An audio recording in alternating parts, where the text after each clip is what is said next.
Assalamualaikum warahmatullahi wabarakatuh. Selamat pagi, salam sejahtera bagi kita semua. Marilah kita ucapkan puji syukur kehadirat Allah Subhanahu wa Ta'ala yang telah melimpahkan rahmat serta hidayahnya kepada kita semua, sehingga hari ini kita bisa berkumpul dalam acara diseminasi konsep budaya positif di SLB Negeri Kendal. Sholawat serta salam kita aturkan kepada junjungan Nabi besar Muhammad SAW yang syafaatnya kita tunggu di yaumul akhir kelak. Bapak Ibu yang kami hormati, izinkan saya untuk membacakan susunan acara pada pagi hari ini. Yang pertama adalah pembukaan, yang kedua adalah menyanyikan lagu Indonesia Raya, yang ketiga adalah sambutan sekalian pembukaan oleh Kepala SLB Negeri Kendal, yang ketiga adalah acara inti yang akan diadakan dalam 3 sesi. Sesi pertama akan oleh Bapak Iksan SPSI, sesi kedua oleh Bapak Kanafi SPD, dan sesi ketiga oleh Bapak Ganis Martono SE. Dan yang terakhir adalah penutup. Marilah Bapak Ibu, sebelum kita memulai acara pada pagi hari ini, kita membaca basmalah bersama-sama. Bismillahirrahmanirrahim. Baik, acara selanjutnya yaitu menyanyikan lagu Indonesia Raya yang akan dipimpin oleh Ibu Kristiani.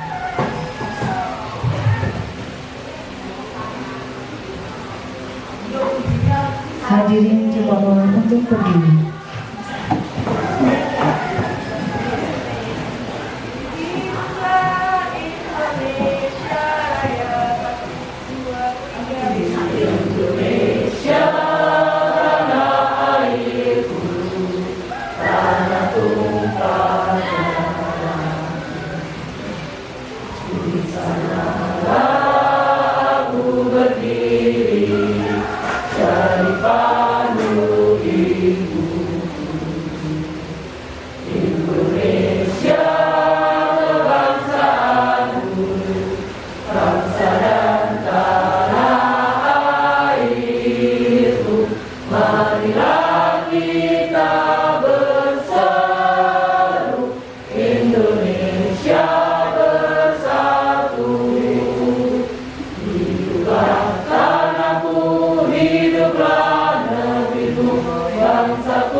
Hadirin silakan duduk kembali. Acara selanjutnya yaitu sambutan oleh Ibu Kepala SLB Negeri Kendal kepada Ibu Trisayati. Waktu kami silakan.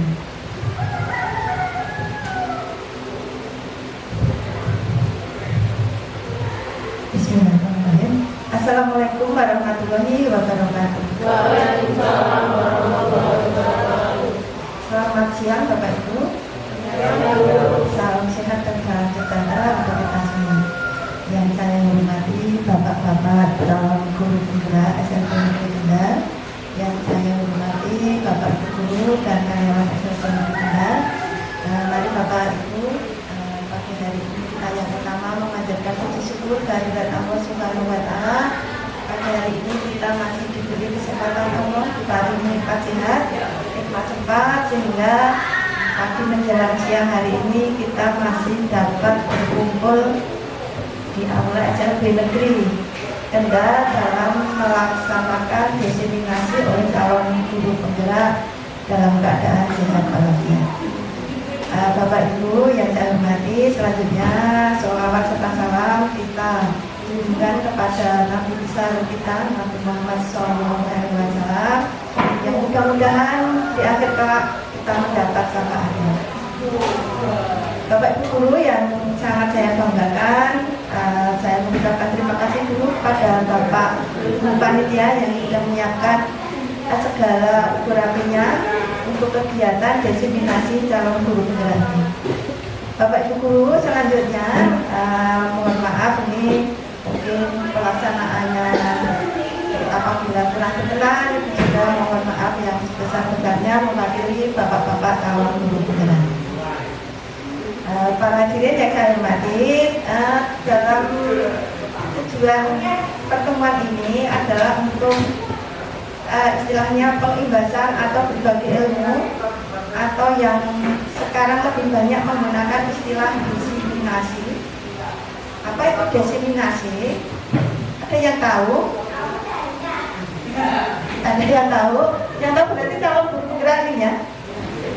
Ya, diseminasi itu adalah membagikan salah satu ilmu pengetahuan yang sudah dipelajari pada kegiatan calon guru penggerak.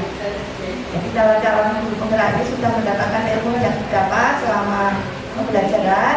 Nah, nanti panjenengan akan mendapatkan kesempatan untuk mendapatkan ilmu tersebut. Ini sangat luar biasa ya Bapak Ibu. Bahwa ini nanti panjenengan bisa mengikuti dengan sebaik-baiknya dari awal sampai akhir. Bapak Ibu yang saya hormati, untuk selanjutnya Ibu mengucapkan terima kasih ya kepada teman kita yang sudah lolos seleksi calon guru penggerak. Ini katanya sudah 50% ya, 50% perjalanan, mudah-mudahan nanti bisa 100% lulus menjadi guru penggerak. Bapak Ibu yang saya hormati, kegiatan ini nanti dibagi menjadi 3 sesi. Yang pertama itu adalah Bapak Iksan dari jam 10 sampai jam 11. Yang kedua Bapak Kanapi dari jam 11.30 sampai 12.30. Yang ketiga Pak Ganes dari jam 1:30 sampai 1:30. Bapak Ibu dulu, saya harapkan panjenengan nanti bisa mengikuti diseminasi ini dengan baik, supaya dapat berjalan dengan lancar. Monggo nanti disesuaikan dengan jadwal yang sudah ditentukan dari bapak-bapak calon guru penggerak ini. Bapak Ibu, yuk tolong nanti diikuti sesuai dengan jadwal supaya tidak mengganggu jadwal pembelajaran panjenengan. Bapak Ibu yang saya hormati, setelah mengikuti diseminasi ini, Bapak Ibu bisa mengaplikasikan di kelas masing-masing. Ini sangat bermanfaat Bapak Ibu. Nanti panjenengan setelah mendapatkan ilmu dari bapak-bapak calon penggerak guru penggerak ini, nanti panjenengan bisa menerapkan atau dicobakan di kelas di murid panjenengan masing-masing. Bapak Ibu, untuk seleksi calon guru penggerak ini sudah 9 angkatan ya, ini yang ke-10. Monggo Bapak Ibu bisa mengikuti seleksi di angkatan 10 ini. Kemarin sudah banyak yang mendaftar ya. Mudah-mudahan nanti dapat lulus semua. Itu untuk angkatan 10 mulai tahun ajaran 2023-2024. Diharapkan kita nanti semua sudah menggunakan kurikulum Merdeka. Nah Bapak Ibu, untuk di calon guru penggerak ini kita akan belajar banyak apa dan bagaimana kurikulum Merdeka itu sangat bermanfaat Bapak Ibu. Yang kira-kira pemahamannya di kurikulum Merdeka ini kurang begitu paham, nanti bisa karena malah belum. Nah, sudah. Assalamualaikum warahmatullahi wabarakatuh.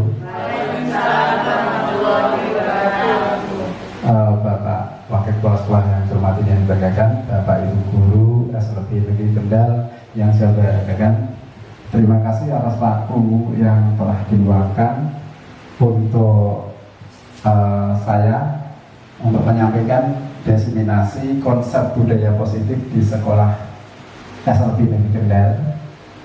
Kami bertiga, ada Pak Ganis Primartono SE, ada Pak Muhammad Iksan SPD, dan saya sendiri Kanapi SPD, telah mengikuti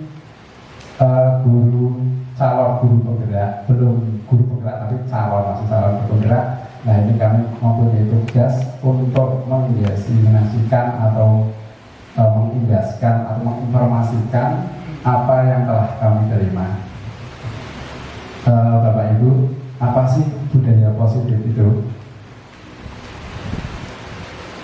Nah, budaya positif itu pembiasaan yang diterapkan di sekolah yang diharapkan akan membantu tercapainya profil pelajar Pancasila. Nah, dan ini tidak harus di sekolah, tetapi karena ini calon guru penggerak maka diterapkan di sekolah. Nah, di sekolah akan turun di kelas, sehingga nanti apa sih harus dilakukan oleh guru sesuai dengan filosofinya Kiai Jardiwantoro, bahwa guru itu adalah menuntut. Bagaimana cara menuntut anak-anak, bagaimana cara kita membimbing. Tugas kita bukan hanya sekedar mengajar atau hanya sekedar memberikan teori, tetapi kita itu menuntut. Nah, menuntut itu disesuaikan dengan kodrat alam dan kodrat yang lainnya. Dia disesuaikan dengan kemampuan anak-anak kita. Nah, dengan tadi saya sampaikan adalah ini ada disiplin positif. Disiplin positif ini menurut Dr.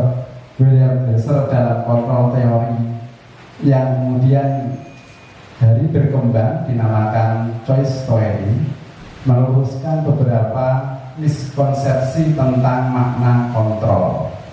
Nah, dari kontrolnya ada beberapa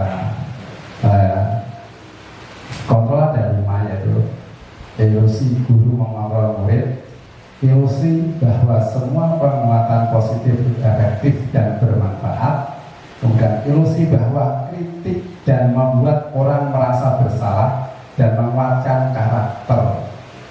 Kemudian selanjutnya ilusi bahwa orang dewasa memiliki hak untuk memaksa. Nah, kemudian kita bandingkan antara teori kontrol dan yang tadi dengan aturan atau dari stimulus respon, bahwa realitas kebutuhan kita itu sama, bahwa kita itu dianggap bahwa kebutuhannya antara anak satu dan yang lainnya itu sama. Tetapi kalau kita berpegang pada teori kontrol, itu ada realitasnya, bahwa kebutuhan kita itu berbeda. Antara kebutuhan Burin sama kebutuhan Pak Hardi itu berbeda. Kebutuhan Bu Gayu dan kebutuhan Bu Susi berbeda. Kebutuhan anak tunarungu dan tunanetra dan tunagrita dan tunadaksa, apalagi autis, itu sangatlah berbeda. Jadi kita tidak bisa menyamakan atau mensamaratakan bahwa semua harus seperti ini, tetapi kita harus mempelajari, kita memahami bagaimana nanti pelayanan kita itu akan lebih baik. Kemudian semua orang melihat hal yang sama, tetapi kenyataannya atau teori kontrolnya setiap orang memiliki gambaran yang berbeda. Kalau saya melihat Bu Karni, gambarannya Bu Karni itu kehidupannya mewah, bermobil, setiap hari jalan-jalan. Nah, juga berpandangan beda lagi sama pandangan dari Bu Suci, bahwa kalau Bu Karni itu setiap harinya bekerja keras, tangguh. Nah, sama kita dalam memperlakukan anak-anak, kita harus bisa tidak bahwa anak itu harus dilihat sama dari sisi mana, dilihat dari sisi kebutuhannya. Kalau kita ingin memenuhi kebutuhan anak-anak, nah, tiap anak berbeda kebutuhan, berbeda pandangan. Nah, kita yang bisa sebagai guru bisa menyamakan, bisa menarik garis benang merahnya, sehingga nanti di dalam kelas, di dalam sekolahan, dari setiap guru, dari setiap anak, setiap guru ini di sini ada, kalau sekarang ada 63 guru, itu berbeda pandangan, berbeda pendapat. Itu otomatis kalau kita tidak bisa menyatukan, tidak bisa menyamakan persepsinya, maka yang terjadi adalah sekolah ini tidak lebih baik, tetapi akan lebih hancur. Kemudian kita mencoba mengubah agar berpandangan sama dengan kita. Nah, kalau kita dulu dari stimulus respon itu berpandangan semua orang harus mengikuti kita, semua harus mengikuti bapak, semua harus mengikuti ayah. Tetapi kalau menurut teori kontrol, bahwa kita berusaha memahami pandangan orang lain tentang dunia, karena dunia kita dan dunia mereka berbeda. Dunianya Bu Tati dengan dunianya Pak Yayan berbeda. Kalau Pak Yayan lebih cenderung ke seni, kalau Bu Tati adalah lebih cenderung di prakteknya. Jadi ini adalah dua yang berbeda dan harus kita menghormati dan menghargai. Selanjutnya, perilaku buruk dilihat sebagai sesuatu yang salah. Kalau dulu pada waktu-waktu kita masih SD, SMP, SMA, bahwa perilaku buruk dilihat sebagai suatu kesalahan yang besar, menjadi malu. Anak tidak naik kelas, malu. Orang tua akhirnya anak diajar, diteplaki. Kalau kita sebagai guru, anak tidak paham matematika antara tambahan dan pengurangan, itu biasanya guru marah. Kamu sih bodoh banget, kamu tidak bisa-bisa. Sampai saya juga kebingungan bagaimana cara menerangkan kamu. Tetapi kalau melihat dari kontrol, ini ada semua perilaku memiliki tujuan. Jadi tujuan yang satu dengan yang berbeda. Dia tidak mahir dalam matematika, tetapi mahir dalam seni lukis. Dia tidak mahir dalam seni lukis, tapi dia mahir dalam bahasa. Jadi ini kita sebagai guru, kalau menurut teori kontrol, kita harus mencari dan mengembangkan apa yang telah dimiliki oleh siswa kita. Kemudian selanjutnya, orang lain bisa mengontrol saya. Nah, kalau dulu, kalau guru sudah bilang, ayo ditulis, semua anak harus menulis. Besok berangkat jam 7, tidak mau tahu guru. Tetapi kalau yang telat pasti dihukum. Ada yang maju di depan kelas, selalu mengangkat kaki dan memegang telinga. Tetapi kalau sesuai dengan kurikulum Merdeka, ini adalah hanya ada yang bisa mengontrol diri Anda. Berarti kita itu hanya menuntun, mengarahkan, tetapi tidak bisa mengontrol orang lain.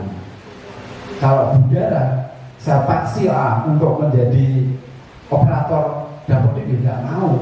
Tetapi karena budara mempunyai skill yang lain. Bu Mala misalkan disuruh menjadi bendahara juga nggak mau. Jadi kalau kita sendiri tidak mau, maka kita harus bisa memahami orang lain. Jangan asal menyuruh dan jangan asal kita mau. Karena sesuatu itu pasti ada tujuan dan ada kebaikan untuk kita dan untuk orang lain. Saya bisa mengontrol orang lain dalam teori kontrol. Anda tidak bisa mengontrol orang lain. Kemudian pemaksaan ada pada saat bujukan gagal. Dalam teori kontrol, kolaborasi dan konsensus mendapatkan pilihan-pilihan baru. Nah, dalam pemaksaan, kalau waktu dulu kamu harus misalkan kamu harus gambar bola, padahal anak nggak bisa menggambar bola, bisa. Tetapi yang kita harus sampaikan adalah kolaborasinya. coba kamu gambar baju ditutup di samping bola. Nah, seperti apa bola itu? Tetapi itu anak akan inisiatif dengan dirinya sendiri tanpa kita paksa. Model berpikir menang kalah. Kalau stimulus respon itu adalah berpikir menang atau kalah. Kalau kita memaksa, kamu atau saya yang berhasil. Tetapi yang kita harapkan adalah model berpikir menang, menang, dan menang. Kenapa? Karena ada dari dalam diri kita sendiri, bukan dipaksa oleh orang lain. Jadi kita mempunyai prinsip bahwa sesuatu itu harus berasal dari dalam, bukan dari luar. Misalkan ada dari luar, itu hanya memberikan respon atau memberikan pandangan, tidak bisa kita paksakan. Nah, nilai-nilai kebajikan yang tadi sesuai bahwa tujuan dari destinasi ini adalah untuk menuju bahwa sesuai profil pelajar Pancasila. Nah, dari pelajar Pancasila ini nilai-nilai kebajikannya satu adalah beriman dan bertakwa kepada Tuhan Yang Maha Esa dan berakhlak mulia. Bagaimana kita akan menuntun anak-anak kita nanti bisa beriman dan bertakwa sesuai dengan agamanya dan keyakinan masing-masing. Kalau misalkan agamanya berbeda dengan guru, maka kita harus menghargai. Kalau hari Minggu, misalkan yang non-muslim harus ke gereja, kita harus memberi kesempatan. Hari Jumat, orang Islam harus ke masjid juga harus diberi kesempatan. Berakhlak mulia, tahu etika, bagaimana berbicara dengan orang tua, bagaimana berbicara dengan orang yang lebih besar, yang lebih senior atau lebih tua, juga memahami bagaimana kita menyayangi. Jangan sampai terjadi diskriminasi. Kemudian mandiri inilah yang kita harapkan di SLB. Bagaimana anak-anak ini nantinya bisa hidup tanpa bantuan orang lain. Jadi anak-anak kita ini dari ini mandiri inilah yang kita fokuskan. Jadi anak tanpa bantuan, kalau orang tua sudah ada, sudah lulus dari SLB, anak bisa mencari rezeki, bisa mencari makan tanpa belas kasihan. Kalau kita tanamkan, kalau kita berada di luar, kita tanamkan pada instansi yang terkait bahwa anak-anak kita tidak butuh belas kasihan, tapi cukup dimengerti, itu aja. Kemudian bernalar kritis. Nah, bagaimana anak kita bisa bernalar kritis? Bisa, anak SLB bisa bernalar kritis. Bagaimana caranya? Tidak harus menciptakan sesuatu, tetapi bisa menghadapi kondisi. Misalkan saya kok mau ke kamar mandi, dia tahu bagaimana cara melepas celananya, bagaimana nanti memakainya, itu sudah bernalar kritis. Tidak harus misalkan nanti jadi dokter atau jadi polwan atau jadi polri, bagaimana cara menyelesaikan tugasnya. Bernalar kritis ini adalah disesuaikan dengan kondisi anak kita. Kemudian berkebinekaan global. Jadi kita dari berbagai macam daerah ini banyak sekali potensi yang belum kita munculkan, belum dimunculkan, bukannya tidak dimunculkan, tetapi belum termunculkan. Dari misalkan dari Bu Sarah mempunyai kelebihan itu pasti, tetapi belum dimunculkan. Bu Galuh juga punya, dan nanti ini berimbas pada anak-anak. Kalau kita sudah menyatukan dari berbagai pandangan, dari berbagai macam daerah, mengerucut satu ke SLB, maka SLB anak-anak kita akan merucut bisa menghadapi situasi dan bisa mandiri. Kalau kita bisa menerima kebinekaan ini, sehingga akan anak-anak tertanam nalar kritis, benar kritis, kemudian bisa mandiri. Bergotong royong dan kreatif. Nah, bergotong royong ini di antara anak-anak kita tanamkan. Tapi sebelum ke anak, berarti kita juga harus saling bergotong royong, saling membantu, jangan melihat oh kayak rasa paham, rasa pemikiran aku lah sorry yo. Tidak bisa seperti itu. Tetapi dari mana asalnya, baik itu laki-laki atau perempuan, kita adalah di sini sama, tugasnya adalah menuntun anak-anak. Kemudian kreatif. Nah, kita sebagai guru harus kreatif. Bagaimana mengatasi anak-anak yang nakal? Bagaimana mengatasi anak yang tidak bisa duduk? Bagaimana mengatasi anak yang selalu lari-lari atau hiperaktif? Karena di tempat kita ini adalah berkebinekaan. Ada hambatan penglihatan, pendengaran, hambatan gerak, hambatan pikir, dan hambatan sosialisasi. Dan kitalah yang bisa mengarahkan dan menuntun. Ini salah satu contoh. Penerapan budaya positif merupakan salah satu langkah yang dilakukan untuk menciptakan karakter murid. Nah, ini contohnya karena kita juga sudah memberikan arahan pada anak-anak bagaimana kita memberikan anak-anak tertanam dengan budaya positif, bagaimana cara bertanya, contohnya itu angkat tangan, sehingga nanti akan diputuskan yang ngaco lebih dulu akan diberi waktu untuk menyampaikan pertanyaannya. Kemudian salah satu langkah awal dalam budaya positif adalah kesepakatan kelas antara murid dan guru dalam proses pembelajaran. Pasti Bapak Ibu akan bertanya, kenapa Pak ini kok semuanya orang tua bukan siswa? Nah, yang sini siswa, yang sini orang tua.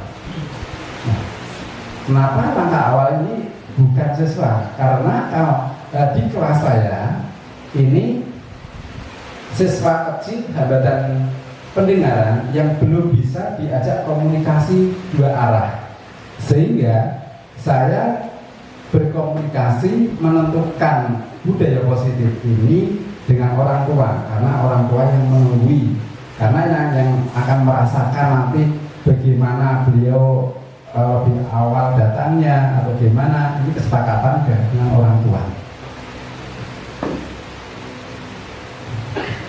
Nilai-nilai kebajikan atau nah ini dari tadi, kemudian ini ada segitiga diskusi ini tadi sudah saya sampaikan ke ini kalau dulu kita adalah yang mengatur, yang menguasai. Ini di sini ada motivasi, hukuman, dan restitusi. Bagaimana kita mensikapi, bagaimana anak-anak ini merasakan seperti ini. Dulu kita mungkin juga pernah merasakan, tetapi sekarang tidak boleh. Motivasi, apa itu sih motivasi? Suatu dorongan yang menggerakkan hati seseorang untuk bersemangat dalam melakukan sesuatu untuk mencapai tujuan yang diinginkan. Jadi motivasi itu diharapkan bukan dari orang lain, tetapi dari diri kita sendiri. Itu akan lebih bagus, akan lebih kuat, bukan karena iming-iming sesuatu yang akan kita dapatkan. Jadi motivasi itu adalah dorongan untuk melakukan sesuatu untuk mencapai tujuan yang kita harapkan. Kalau kita ingin anak-anak kita baik, otomatis kita harus berbuat baik, karena anak-anak kita adalah mencontoh. Ini ada 3 motivasi. Yang pertama adalah motivasi menjadi hukuman, mendapatkan imbalan, dan menghargai diri sendiri. Nah, yang perlu kita hindari adalah ini saja: menghindari hukuman atau menghukum, mendapatkan imbalan. Penghargaan tidak efektif. Kenapa penghargaan tidak efektif? Karena kalau kita memberikan imbalan pada anak-anak, nanti kalau yang berangkat lebih awal saya kasih hadiah permen. Kalau besok pindah kelas, sekarang kelas saya, besok kelasnya Bu Gayu atau Pak Mardi atau Bu Nabila atau Bu Mala.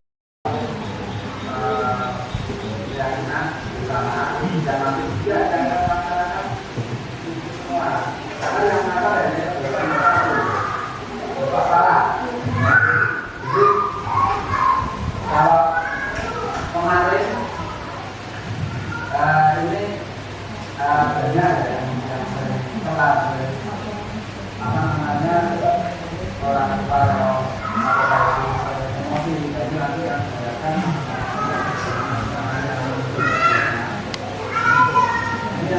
yang pertama, kira-kira apa yang akan kita nanti bisa melakukan. Monggo, pertama apa? Ada pidana atau enggak?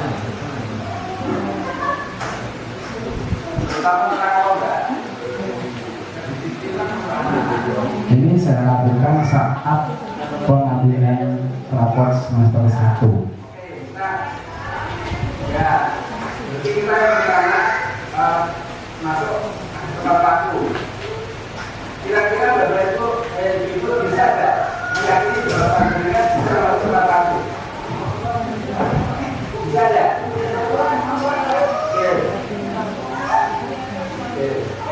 Ya.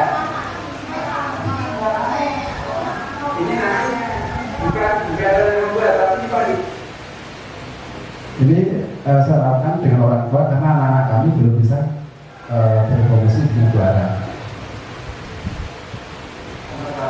Itu anak-anak. Dan kita sudah membuat. Ini yang pertama adalah yang telah disepakati adalah keyakinan kelas jumlah 1 dan 2 anak umum datang tepat waktu. Yang kedua, anak berbaris sebelum masuk kelas. Yang anak berbaris. Kemudian berdoa sebelum dan sudah pelajaran. Dan anak memakai seragam sesuai dengan jadwal. Jadi kalau Senin, Selasa, Rabu itu jadwalnya tetap berbeda-beda, disesuaikan dengan jadwal yang telah disepakati di sekolahan dan dilaksanakan di kelas masing-masing. Mengikuti upacara bendera setiap hari Senin. Jadi bila mana nanti anak-anak di kelas kita ada yang tidak ikut upacara, itu nanti orang tua yang akan merasa bersalah sendiri. Karena apa? Menghambat perjalanannya pembelajaran, karena upacara sudah berjalan. Kalau ada anak yang otomatis nanti akan berhenti. Keyakinan untuk menjaga kebersihan kelas. Nah, anak untuk menyapu, membersihkan, tetapi tetap kita tuntut dan kita pandu. Keyakinan saat pembelajaran orang tua tidak boleh masuk kelas.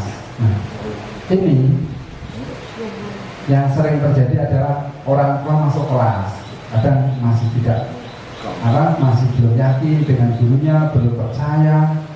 Nah, kenapa? Apalagi yang terjadi ini adalah di tahun ajaran baru, pindah guru, biasanya wah kalau buku kok galak banget, wah nanti ulang guru galak, wah pokoknya berusaha, getak-getak kan. Ini orang tua yang menunggu di luar. Nah, kita ini dari ada kesepakatan, maka kalau sudah di dalam kelas otomatis itu adalah tugas dari guru, bukan orang tua ikut campur, kecuali kalau kita memang membutuhkan bantuan orang tua kita yang meminta. Kemudian setiap hari Selasa dan Jumat membawa bekal untuk makan bersama. Nah, ini anak-anak makan bersama.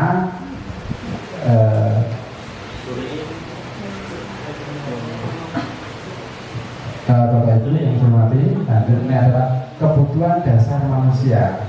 Ada kebutuhan hidup, kebutuhan kasih sayang dan rasa diterima, kebutuhan kebebasan, kebutuhan kesenangan, dan kebutuhan penguasaan. Nah, kalau seperti itu contohnya ya kita mencari kerja. Nah, kalau anak-anak berarti biar dia hidup bisa jajan, jadi beli apa kan, itu kemudian kasih sayang. Kenapa anak itu nakal? Kadang-kadang kita tidak menyadari. Terkadang antara siswa yang di sana dan yang di sini itu berbeda. Yang di sini sentuh, yang di sana tidak disentuh. Otomatis yang di sana pasti cari perhatian. Nah, ini kita harus kita perhatikan juga kebebasan. Setiap anak itu pengennya bebas, pengen bebas tanpa batas, tetapi kita tidak boleh lepas dari keyakinan yang telah kita sepakati. Kesenangan, nah, semua orang itu pasti pengen senang-senang, tetapi tidak boleh lepas dari aturan-aturan yang telah ada. kekuasaan. Ini yang sering terjadi adalah pengen berkuasa. Ya, kalau misalkan di kelasnya Bu Sarah juga ada yang siswa yang pengen selalu menangan sendiri, di bukunya juga ada. Ya kalau Bu Suci ada tidak Bu? Tidak ada karena siswanya berapa Bu? Harus ya? Harus 6. Bu Tati berapa Bu Tati? 4. Nah itu jadi setiap kelas berbeda, itu harus disesuaikan dengan kondisinya. Posisi kontrol, nah, tadi sudah saya di depan sudah sampaikan penghukum. Nah, ada anak telat langsung berdiri, jangan sampai duduk sebelum selesai pembelajaran. Ini menghukum. Menghukum itu tidak hanya dengan perbuatan, tetapi dengan bahasa juga bisa. Awakmu iki lho, terus kuapan awakmu iki orang telat. Menusuk hati dengan bahasa, jangan sampai kita melakukan hal itu. Kemudian membuat rasa bersalah. Bersomai cedak, telat terus, orang tahu nggak PR. Nah, ini juga anak merasa bersalah. Nanti sampai anak itu, Pak, sekali lagi mohon maaf Pak, mohon maaf. Ini tidak dilakukan. Tetapi ayo kita buat anak ini merasa bahwa itu adalah kebutuhan anak-anak. Kemudian sebagai teman, bagaimana kita melakukan anak-anak kita sebagai teman, tetapi otomatis ada batasan-batasan. Awakmu kok orang gak hati-hati ngopo. Nah itu baru akan kita dengarkan. Ada sebagai teman, sebagai teman anak itu. Kemudian sebagai pemantau. Nah kalau pemantau itu hanya mengawasi, misalkan sesok semangka telat tak capeti, ya, ini dipantau, maka anak tidak akan telat. Takut kalau nanti catat terus tidak boleh pulang. Kita nyatakan adalah sebagai manajer. Nah, dari sifat manajer inilah yang kita harapkan. Kita harus terutama menghindari sifat menghukum dan membuat orang bersalah. Ini masih lumayan. Ini yang harus kita harapkan dari manajer. Bagaimana kita memahami dan kita meresapi, kita terapkan pada diri kita. Seakan-akan kita yang mengalami. Misalkan Bu Sarah, kenapa sih kok telat? Kenapa sih kok tidak pakai seragam? Nah, kalau kita sebagai penghukum, Bu Sarah maju ke depan, tidak pakai seragam, atributnya kurang. Nah, ini sebetulnya kurang pas. Nah, ini bukan sifat manajer, tetapi ini adalah yang kalau kita lihat dari tadi ya, ini penguasa. Nah, ini penguasa. Jadi semena-mena, aku sing kuasa, aku sing beraturan, terserah aku. Seperti itu. Tetapi yang sifat manajer ini yang harus kita lakukan sebelumnya. Jadi kita memperlakukan anak bisa mengayomi dan bisa membuat bahagia dan nyaman. Nah, ini yang tadi saya sebut ya, ada diskusi itu ada menstabilkan identitas, kemudian validasi tindakan yang salah, kemudian menanyakan keyakinan. Nah, kata-kata yang disampaikan pada kita, misalkan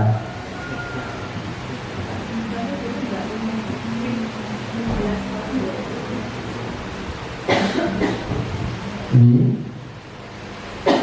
ada validasi tindakan yang salah, ada menstabilkan dan menanyakan keyakinan. Kamu tentunya tahu punya alasan mengapa melakukan itu. Misalkan Bu Nani mau mukul dia, kita tanya kenapa sih kamu kok memiliki dia ya, pasti kamu punya alasan. Aku mau ditendian kok Pak karo Bu Kami, yo tak balas kok. Aku ngomong kok yo, pasti ada alasannya. Dan adakah cara lain yang lebih efektif konkret untuk mendapatkan apa yang kamu butuhkan. Nah, ini cara memvalidasinya. Itu kamu pasti kamu sebetulnya bisa melakukan hal yang lebih buruk daripada itu, tapi kamu tidak lakukan karena kamu tahu hal itu tidak baik. Nah, ini setelah kita lakukan seperti ini, kemudian terbentuk keyakinan kelas apa yang telah kita sepakati, kita lakukan, kemudian kamu ingin menjadi orang seperti apa. Nah, anak ini diarahkan, misalkan ditanya, Pak Mardi atau Nang Mardi, tentang Pak Nang Mardi, kamu besok menjadi apa? Saya mau jadi misalkan orang yang bisa membersihkan di lingkungan saya, Pak. Wah, bagus itu. Nah, bagaimana caranya? Nah, saya harus setiap hari membersihkan dan memberi contoh teman-teman di lingkungan yang saya ada. Jawaban dari segi institusi itu yang pertama adalah langkah pertama pada DPR dasar adalah menstabilkan identitas. Jika ada yang berbuat salah, maka ada kebutuhan dasar yang mereka tidak terpenuhi. Kenapa dia melakukan sesuatu? Pasti ada kebutuhan dasarnya apa? Kebebasan atau kebutuhan hidup, kebutuhan kasih sayang tidak terpenuhi. Maka dia akan membuat pola. Kalau di dalam kelas, misalkan saya hanya menyentuh Bu Sarah saja, pasti Pak Mas juga membuat pola. Wah, murah digatek kok, ambil digatek itu Sarah boleh kan seperti itu. Bagian dasar segitiga restitusi memiliki tujuan untuk merubah orang yang gagal karena telah berbuat kesalahan menjadi orang yang sukses. Kita harus mampu meyakinkan mereka dengan mengatakan kalimat seperti yang pertama, tidak ada manusia yang sempurna. Jadi kalau ada anak yang salah, jangan ini memang kaya ngomong kuwi memang dasarnya bodoh. Tidak boleh seperti itu, tetapi bahwa setiap orang itu tidak ada yang sempurna. Saya pun, Bapak Ibu pun dulu pernah melakukan kesalahan. Tetapi bagaimana agar kita bisa tidak melakukan kesalahan lagi? Karena dalam kondisi seperti ini, dalam kondisi emosional, maka anak tidak stabil dan justru anak ini akan berbuat yang lebih jelek kalau kita tidak kita sadarkan dan kita arahkan dan kita bantu bagaimana mencari solusinya. Langkah kedua adalah menvalidasi tindakan yang salah. Konsep langkah kedua adalah kita harus memahami kebutuhan dasar yang mendasari tindakan anak berbuat kesalahan. Menurut teori kontrol, semua tindakan manusia baik atau buruk pasti memiliki maksud dan tujuan. Nah, pada poin kedua ini kita harus bisa memahami kebutuhan anak. Apa sih yang dibutuhkan anak? Kalau misalkan anak itu jauh, tetapi yang dibutuhkan transportasi. Kalau anak mengalami kesulitan memakai mau ke kamar mandi, yang kita beri akses, ya kamar mandi diberi akses yang bagaimana kursi roda bisa lewat situ. Harus kita yang mencarikan solusi bersama-sama dengan anak-anak. Langkah ketiga yaitu menanyakan keyakinan. Teori kontrol menyatakan bahwa kita pada dasarnya termotivasi secara internal. Nah, tadi saya sampaikan bahwa motivasi yang paling kuat adalah dari diri kita sendiri, bukan dari teman. Tetapi teman adalah untuk membangkitkan, bukan yang utama, yang primer. Tetapi kalau kita mau sukses adalah diri dalam kita sendiri. Nah, ini yang kami lakukan kemarin. Ini Mas Falah, rumahnya Limpung, yang seringkali terlambat dan seringkali juga tidak masuk sekolah, sering sakit.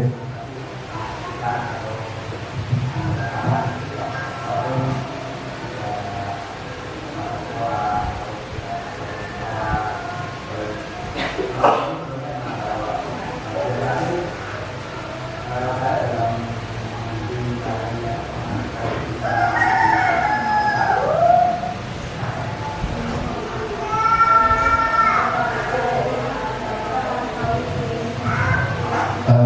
Ibu, ini bukan saya setting ya, ini saya apa adanya. Jadi ini saya lakukan apa adanya, bukan ada rekayasa atau apa, tetapi ini langsung saya undang kedua orang tua pas saat pengambilan rapor.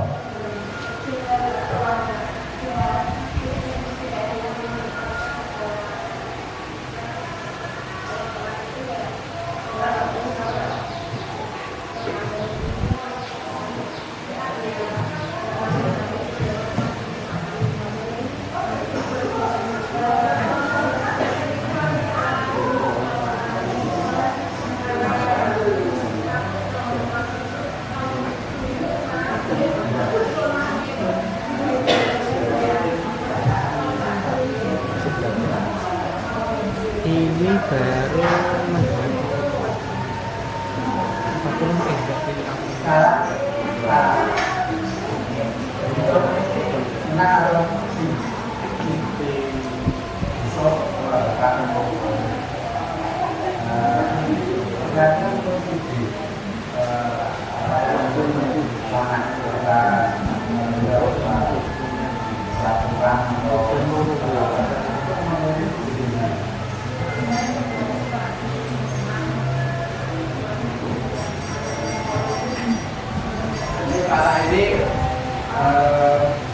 Kalau 1 minggu berangkat, bisa 2 minggu tidak berangkat. Jadi sering masuk angin, sering sakit. Nah, yang saya pikir ini nanti ibunya sekarang sedang hamil. Ini bisa berangkat enggak? Ini sudah dalam minggu ini baru 3 kali berangkat.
Terima kasih. Mungkin ada pertanyaan, Mbak, kalau yang ada ditanyakan. Oke, monggo ditanyakan. Sebelumnya terima kasih Pak Kanapi atas pemaparannya mungkin untuk konsep budaya positif di sekolah. Mungkin ada satu pertanyaan mengingat saya sebagai pengelola autis untuk menanyakan bagaimana dengan anak autis dengan hambatan yang cukup berat, Pak. Apakah konsep budaya positif tersebut bisa dilaksanakan untuk anak-anak autis yang mengalami gangguan yang cukup berat? Mengingat di kelas kami itu ada beberapa anak yang saya lihat itu memang masih kurang untuk konsep pemahaman, apalagi untuk pemahaman konsep budaya ini. Mungkin itu saja Pak Kanapi, mohon dijelaskan. Terima kasih Bu Tati. Masih ada lagi? Saya buka 2 cermin. Ada? Oke. Terima kasih Bu Tati atas pertanyaannya. Bagaimana Pak Kanapi dari konsep budaya positif atau keyakinan klaster, apakah bisa dilaksanakan untuk anak-anak autis? Nah, untuk anak autis otomatis autis awal kita adalah kesepakatan dengan orang tua sama dengan anak-anak tunarungu. Tetapi yang perlu kita pahami bersama, kalau kita semata-mata kita ini harus bisa memilah mana yang harus kita terapkan yang di SLB karena bermacam-macam karakter, bermacam-macam hambatan. Kalau untuk anak tunan, hambatan penglihatan, hambatan gerak ini masih bisa dilaksanakan secara utuh, tetapi dengan catatan bukan ganda. Tetapi kalau hambatan penglihatan dan hambatan daksa atau hambatan gerak ini ada gendanya juga masih kesulitan, tetapi harus lewat orang tua. Tetapi kalau enggak, kita masih bisa untuk dilaksanakan. Tetapi kalau untuk autis ini kita lakukan harus sistem yang telah kita pakai terbiasanya. Sistemnya dipaksa, terpaksa, biasa, dan membudaya. Karena apa? Anak-anak autis kalau tidak dihitungkan secara otomatis kalau awal-awal pasti memberontak dan tidak bisa terarah. Sehingga ini harus kita yang mengolah dulu. Kita harapkan tidak serta-merta ini harus dipraktekkan harus sesuai ini. Maka kalau kita praktekkan untuk anak-anak dan pikir juga untuk C1 ya tidak bisa jalan. Semuanya akan menjadi penguasa di kelas. Semuanya akan bebas mencari kesenangan sendiri. Anak autis itu kan juga sama ya, pengennya bebas, pengennya mencari kesenangan sendiri dan harus diperhatikan terus. Nah ini sistem untuk C1 untuk dan yang lain untuk terutama autis adalah bisa dipakai pertama dipaksa, terpaksa, kemudian menjadi biasa dan menjadi membudaya. Itu Bu Tati sudah ya. Terima kasih Bapak Ibu semuanya. Mudah-mudahan apa yang telah saya sampaikan bisa bermanfaat untuk Bapak Ibu. Boleh. Enggak bayar. Pertanyaan saya sebenarnya waktu itu mendidik. Iya, Misalkan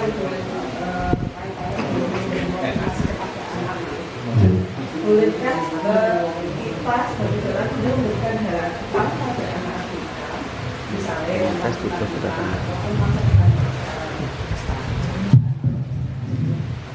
padahal sebagai guru kita tahu berharap bahwa itu hanya sebagai motivasi. Misalnya anak-anak besok kamu bisa mau jadi apa? Jadi dokter Bu. Oh iya bagus. Awal lagi kamu tidak dapat permen. Yang kedua, pengaruh jangka panjang dan jangka pendek. Jangka panjangnya gimana? Nanti setelah dewasa, kalau melakukan sesuatu itu pasti mengharapkan imbalan. Wah, aku harus ngeterke Bu Sarah main sesuk biji wae. Wah, aku harus ngedeni Pak Al main sesuk Pak Al bisa mengantar saya. Nah ini. Jadi kalau kita terapkan pada anak-anak, ini adalah yang kurang baik. Dalam waktu jangka pendek saja, kalau misalkan wah saya tak ngaku gasik, tak nguntulke sepedanya Pak Guru atau Bu Guru, sesuk bijiku dikeyape. Ini imbalan. Maka ini adalah tidak bagus. Kemudian juga penghargaan urusan hubungan antara siswa satu dengan yang lain itu akan bermusuhan, bisa jadi renggang antara yang satu yang sudah dekat sebetulnya. Misalkan Bundara sama Bu Tati adalah teman dekat dengan baik, tidur bareng, jalan-jalan bareng, tetapi karena Bundara diberi hadiah, diberi penghargaan sama gurunya atau mungkin dengan saya, Bu Tati tidak, maka akan renggang. Wah, darah disayang kalau guru ini, darah karang izin mau mbak itu. Ini ada yang kita hindari. Kemudian penghargaan mengurangi ketepatan. Terkadang yang kita lakukan Mengurangi ketepatan ini adalah namanya pandangan kita sebagai orang tua, kadang-kadang tahunya baik karena di depan kita, ternyata dia di luar tidak baik. Nah, ini mengurangi ketepatan. Kemudian mengurangi kualitas, karena kualitasnya akan turun setelah tidak dapat imbalan. Dia tidak akan mau melakukan yang telah dia harapkan. Penghargaan mematikan kreativitas. Kenapa penghargaan mematikan kreativitas? Setelah tidak mendapatkan penghargaan, dia tidak akan melakukan sesuatu yang tanpa ada imbalan. Misalkan kalau di kelas disuruh nyapu, nanti dikasih hadiah atau pulang di awal. Padahal itu sudah tugasnya sesuai jadwalnya. Tetapi karena terbiasa, maka dia tidak akan melakukan tanggung jawabnya. Penghargaan menghukum. Nah, ini untuk menghindari hukuman. Yang terakhir adalah mendapatkan motivasi dalam diri. Nah, ini yang kita harapkan adalah motivasi dari dalam kita sendiri.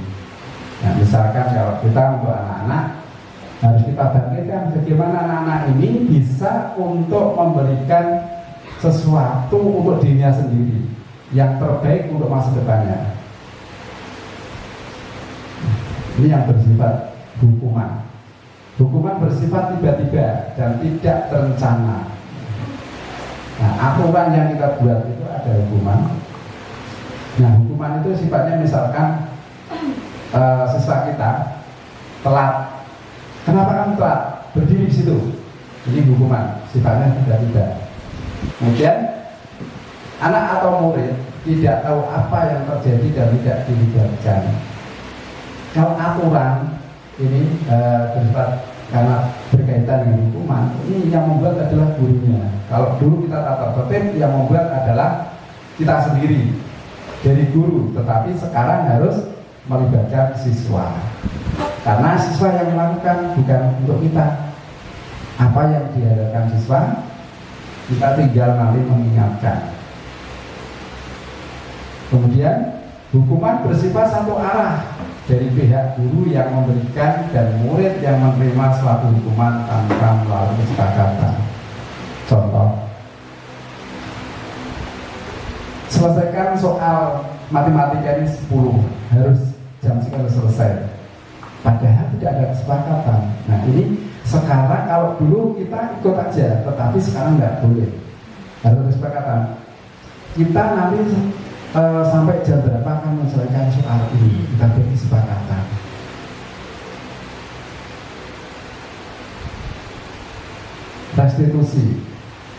Restitusi merupakan suatu proses kolaboratif mengajar murid untuk mencarikan solusi untuk masalah mereka dan membantu murid berpikir tentang orang seperti apa yang mereka inginkan dan bagaimana mereka harus memperlakukan orang lain. Ini kalimat dari Kelson Hesser. Nah, dari restitusi ini kita diharapkan tadi ada motivasi, ada hukuman, dan ada restitusi. Kita sebagai guru sekarang diharapkan dan dituntut untuk melaksanakan restitusi.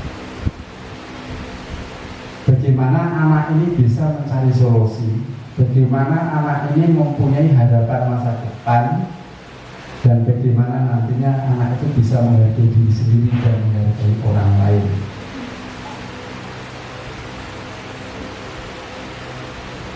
Keyakinan kelas. Nah, keyakinan kelas bersifat lebih abstrak daripada peraturan yang lebih rinci dan konkret. Kalau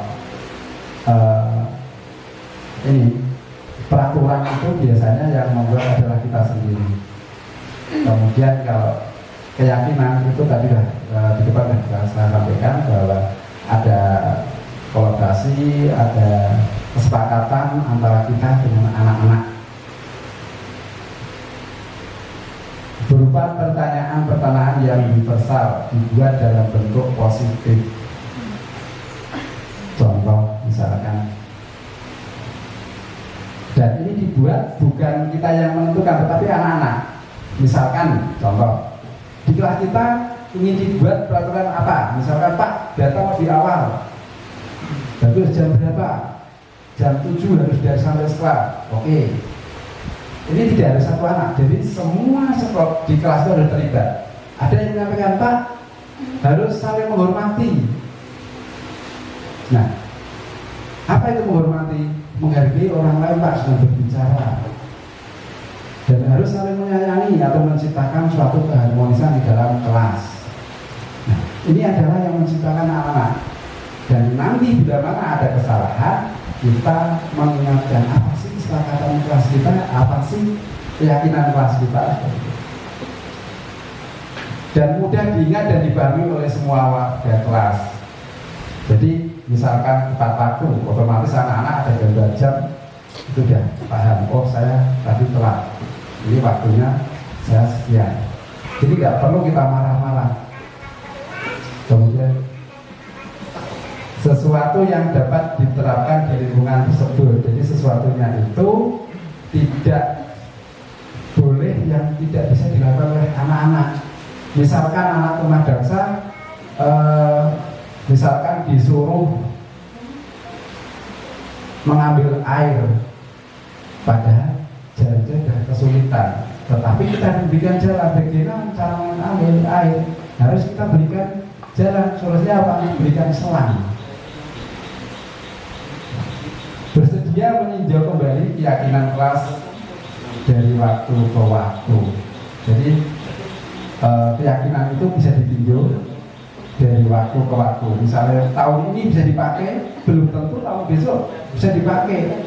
Kalau tahun ini mungkin masuk sekolah atau di kelas jam 7.30 karena banyak anak-anak yang rumahnya jauh dan kita masih ada memberikan toleransi.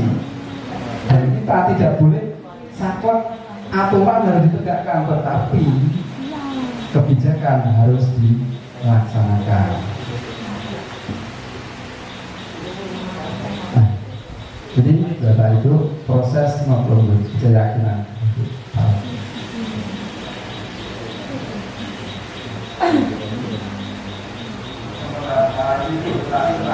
Ini di kelas saya waktu kami membuat keyakinan di dalam kelas. Jadi keyakinan membudidayakan yang baik karena kita masih kecil, otomatis saya harus yang lanjutkan karena orang tua yang seringkali seperti semuanya jauh. Janji prosedur misalkan atau mungkin yang jelas itu mungkin kita sebagai guru mungkin dalam hati seperti itu, bukannya itu betul kita dia memotivasi agar dia mau belajar dan mempunyai harapan di masa depan. Tapi di sisi lain itu bisa kita kenal sebagai PHP atau enggak. Padahal orang tua tahu, wah Pak Guru itu terkenal orang soalnya atau mungkin tadi misalkan seperti itu. Mungkin pandangan Pak Nabi gimana? Terima kasih. Terima kasih Bu Yaya. Ini ada pertanyaan, apakah kita boleh memberi harapan, menanyakan apakah anak-anak kita itu sebagai guru memberikan harapan gambaran apakah anak-anak kita itu jadi apa, jadi dokter, oh ya bagus itu bisa nanti. Nah, yang namanya guru itu tidak harus mengajar di dalam kelas.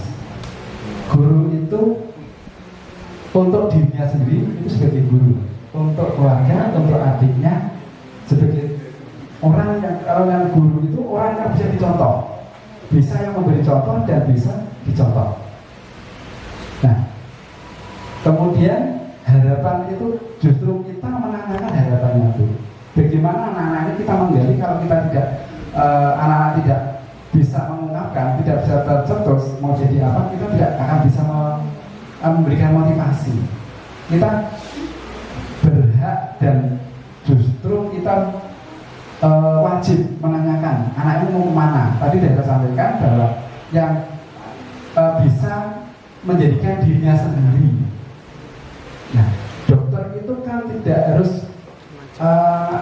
secara profesinya ya harus ada legalitasnya, tetapi dokter itu yang penting bisa menolong orang sakit. Misalkan orang jatuh, kalau dia sakit, wah ada dokter kecil, wah dokter Sarah, ayo coba ditolong. Nah, itu sudah menjadi kebanggaan. Dan sebelum kita melakukan suatu kegiatan, setiap ajaran baru kita harus membuat kesepakatan dan komunikasi dengan orang tua. Bagaimana kemampuan anak-anak itu seberapa, dan nantinya apa yang diharapkan orang tua kita tanyakan dulu. Nah nanti setelah itu baru kita akan mengolah dan menuntun mendidik anak-anak kita yang di dalam kelas itu.